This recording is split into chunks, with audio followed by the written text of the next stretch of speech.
ચલો તો આપણે આજે બાલમેરામાં બુક બાઇડિંગ એટલે આપણે પોતાની ચોપડી કેવી રીતે બાંધવી એ શીખીએ છીએ. તો બે પ્રકારની ચોપડી હોય. એક આવી રીતે હોય જે વચ્ચેથી ક્લિપ હોય. એવી જ્યારે ચોપડી બાંધવી હોય ત્યારે શું કરવાનું છે, તો વચ્ચે કાણું પાડવાનું અને બંને બાજુ છેડે કાણું પાડવાનું.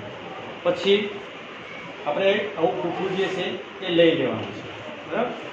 આવું જે પૂઠું લઈ અને એને આવી રીતે આપણે એને વચ્ચેથી ગોઠવી દેવાનું છે. ગોઠવ્યા પછી એમાં તમારે આને સરખી રીતે લગાવી દેવાનું.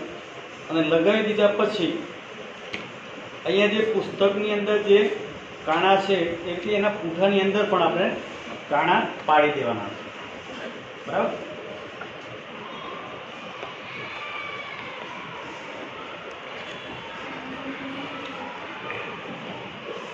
આ વસ્તુ થઈ ગઈ. આપણી પાસે આવી એક મોટી જાડી સોય હોય એવી એક આપણે દરેકે વસાવી લેવાની છે. તો આપણે જે પુસ્તક બાંધીએ છીએ તો કઈ રીતે બાંધવું એ જોઈએ આપણે.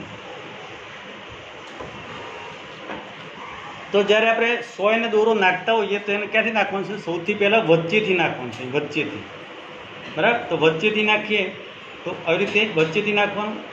પછી છેલ્લા કાણામાં નાખવાનું.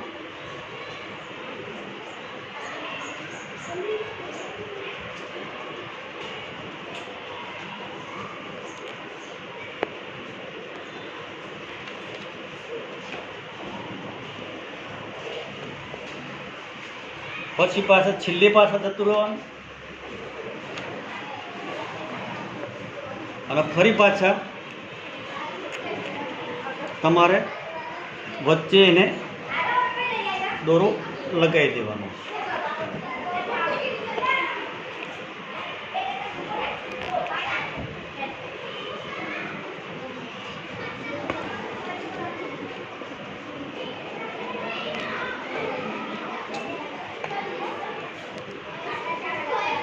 વચ્ચે દોરો લગાવી દીધા પછી એના જે સરખા આપણે દોરાને શું કરવાનું છે, સરખી રીતે એને સેટિંગ કરી લેવાનું, બરાબર. અને દોરો સીધી રીતે અને ટાઈટ કરી અને બાંધી દેવાનો છે, બાંધી દેવાનો.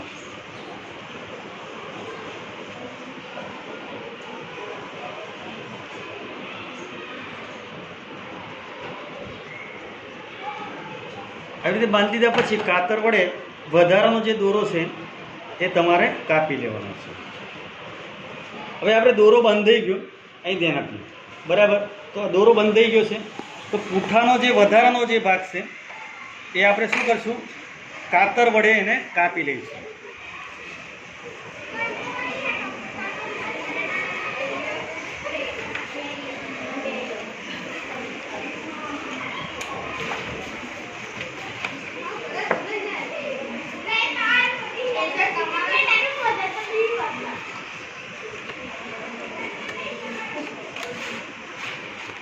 પૂઠાનો જે વધારાનો ભાગ છે કાતર વડે તમારે આવી રીતે કાપી લેવાનો છે.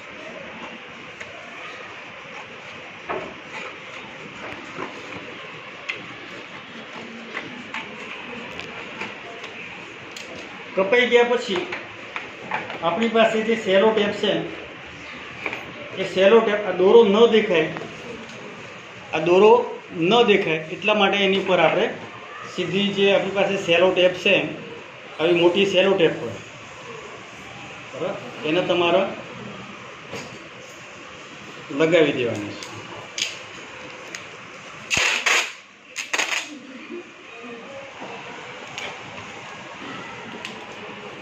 અને કાતર વડે તમારે જે સેલો ટેપ છે વધારાનો ભાગ એને કાપી લેવાનો છે. તો આવી રીતે વધારાનો જે છેડો હોય તો એ તમારે અંદરની સાઈડ વારી લેવાનો. તો આવી રીતે જે તમારું જે પુસ્તક છે એનું જે તમારું એની આયુષ વધી જાય, ફાટે નહીં, પૂરું ન ફાટે. હવે કેટલીક વખત એવી જ રીતે માનો કે આવું જ પુસ્તક હોય, ઘડીવાળું આવું છે જાડું પુસ્તક હોય ગળીવાળું. એવું જો પુસ્તક બાંધવું હોય તો કેવી રીતે બાંધી શકે? તો એને પહેલાં વચ્ચે ઓલ અને બે છેડા ઉપર બરાબર.